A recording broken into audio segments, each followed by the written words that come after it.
Okay, moving along, we're going to get into a controversy here, I guess. Recently, the city hired a Washington, D.C. communications firm for $15,000 to help with crisis management. But the city already has a communications firm, Lessick and Camper Communications, which the city pays about $7,000 a month.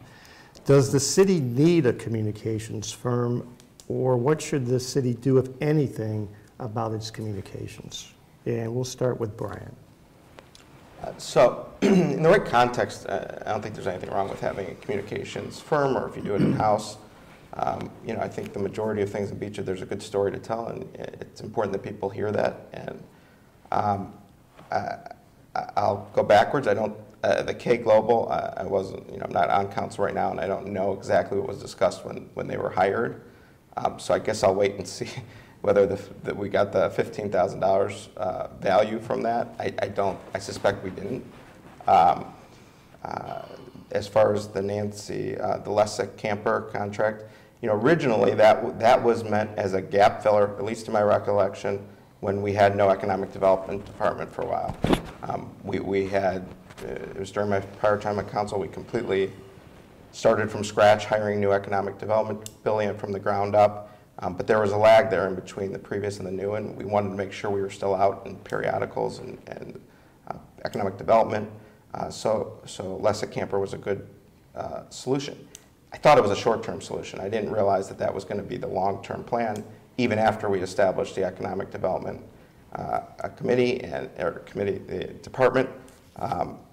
So, you know, I guess the proof is in the pudding. The city hasn't been getting good PR for the past couple of years. So if I had to review and say, was that money well spent, I probably would say no. Okay, thanks. Michael? Well, I too recall the time when the city used to do all of this stuff in-house, and I think it was very well done back then. And I don't know that we do have a need for external communication firms working with the city. And certainly, as Brian points out, that I think the proof is in the pudding in terms of the kind of exposure and the kinds of stories that are getting out there. But I think it does point to a bigger thing in terms of overall fiscal responsibility. And when you look at the city's expenses as a whole, and while sure, $84,000, $85,000 a year really isn't that much of the big scheme of things, when you have a city where our general fund revenue from the taxes and from the jobs that people are working in Beachwood, we're down this year over where we were last year. And while we are cutting expenses, we're not really cutting them at the same rate. So I think it's prudent that we step back and we look at where the city spends its money and where it's really necessary to spend the money. K Global, I think if they're responding to a crisis that was created by actions of the FBI and of others in the city, that shouldn't be something that the residents bear the expense of. Lessick Camper, I think, is an outrageous expense as well, and I think if we have to sharpen the pencil and bring things in line, those are two prime areas right there. Okay, thanks. Mark? Thank you. One of the issues that's facing any city these days is being competitive. Being able to attract businesses. The reputation of Beachwood is critical. We've got to maintain that reputation. Lessick Camper has been very, very busy with social media, other means of promoting the reputation of Beachwood. When this particular issue came up, it was necessary for us to be proactive, get another firm involved, and protect the reputation of the city. It was the city that was involved, not any individual. In fact, I insisted that the law director revise parts of the contract, that the action by K Global was for the city and for the reputation of the city. And that was the reason for doing it. The financial wherewithal of the city depends on its reputation. It doesn't just come within the residents, but people who are thinking about moving to the city, businesses that are moving to the city, bonding companies that do our bond rating are looking at the reputation of the city. So the additional amount spent with K Global under that situation, I think was well warranted. Their work isn't done, incidentally. They've been retained not just for that particular incident, but also for coming up with a longer range plan. I think it was important to do and part of our fiscal responsibility. Are you going to be spending more on K Global? No. Despite what others may have said, they had not expended the full amount that was allocated. They had additional duties that were due. I think they likely will use the amount that was allocated, but for more than just what the initial work was. Okay. Justin. Well, here I believe the perception is everything.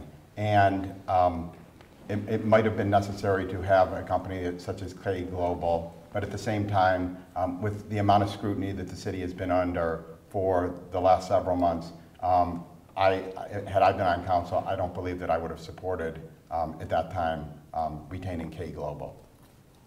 Okay, thanks. Martin? I think Mr. Wachter and I have a little bit different view on this, the use of K Global.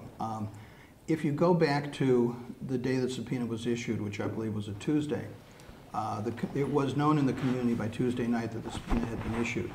I started calling, I know some others councilmen were calling the law department and our council president on Wednesday saying, why can't we issue a response to the subpoena? Response to the subpoena really just needs to be, Beachwood has received the subpoena, we are reviewing the subpoena, we will act on the subpoena. That's really all we needed. And we wound up waiting till Wednesday night, 24 hours later, when our council president said, we're talking to somebody who will handle this, they will take care of it. We need a crisis management company. We discussed this Wednesday after a meeting, and I got the feeling that we were absolutely not going to make a response to the subpoena without hiring K Global.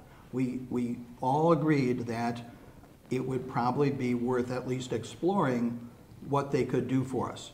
Quite honestly, after I talked to the representative from K Global, 3 or 4 days later, I was out of town, we had a conference call. I was not impressed with what they had to offer. I didn't appreciate that they called the prosecutor and the FBI's allegations baseless. I thought that was not necessary in their response. And I think that, and they just issued their full response of what we should do in the future, which is basically have people get on blogs and send letters in support of the city.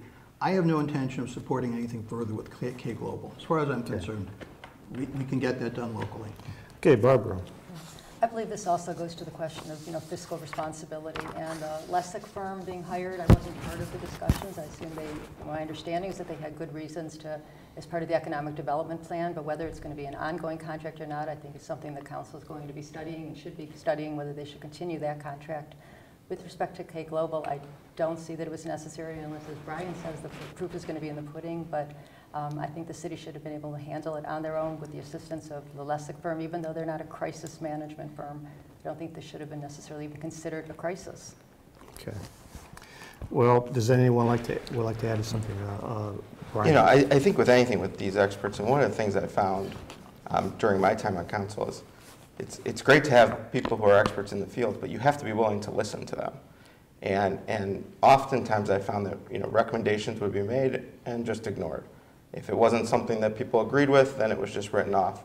So listen, if K Global for $15,000 could have had a solution to end the negative scrutiny for the city, to turn the page and start something new, and everything was going to be great after, it would be worth $15,000. The day after K Global was hired, there were 4 stories in the Plain Dealer by Northeast Ohio Media Group about hiring of K Global. So it just seems like either the advice they gave wasn't worth the money, or they gave good advice and it wasn't listened to. But either way, it doesn't seem like the value's been there. Okay, Martin. I just want to add one more thing. We have brought our economic development department in-house. We brought our law department in-house. I have been an advocate for 2 years to get a full-time communications director. I think Nancy Latzig, her firm and herself, she's an excellent communicator, and they are a crisis management firm. They are capable of doing this. And I said at the council meeting when we approved the $15,000 that we also need to bring Ms. Lessig into this discussion. But we really need a full-time communications director. I've advocated for 2 years. It takes 4 people on council to get something done. So until we reach that point, if we had a full-time communications person, I don't think we would have to go outside. Anyone else? I'd like to add something. Mark. Thank you. I just want to correct one issue that Mr. Silver mentioned. We talk about transparency, and our financial records are posted on the website every month, and they're available to everyone. Mr. Silver said that our revenue is down from last year, which simply isn't the case. The revenue is predicted to be almost exactly where it was last year, and keep in mind also that we have no estate tax to rely on. So effectively, our actual income tax is up. Again, we insist on this transparency. We put these records out there for people to look at, and again, that's part of what we do. Anyone else? or Justin, sorry. Yes. Yeah, I think that the one thing that the city does not do a good job at is communicating to our residents what we really do for them. They know, we need to tell them though. People need to know, if you don't hear about it, it's out of sight, out of mind. We need to tell the residents of Beachwood and the surrounding communities what we do. We do not do a good job of that. And that's one place we need to improve on. Whether we need to hire somebody in-house and have a full-time position for that, I don't know that's necessary either. But we need to do a better job of telling the residents and surrounding communities what we do. Okay. Can I add Bart? something to that along the same lines? I think we need to maybe change the culture in council. My understanding is that, a lot of things we put out there, we say it's a 7-0 vote. We have to have a united front. I think people don't necessarily want to hear that everything was a united decision. They want to hear the story behind the story, that there was a lot of discussion, a lot of give and take, and people on council, they have different opinions, different viewpoints.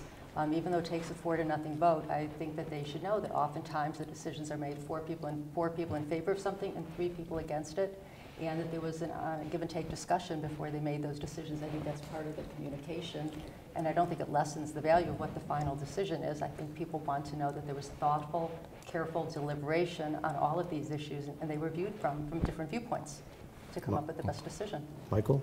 Well, I do want to point out, Mark is absolutely right. The financial reports are online, and if you go and take a look at July of last year versus July of this year, you'll see the city is down about $600,000 in general fund revenue, and certainly a portion of that is from a state tax, although my understanding is that's never made a significant portion of the overall general fund revenue for the city.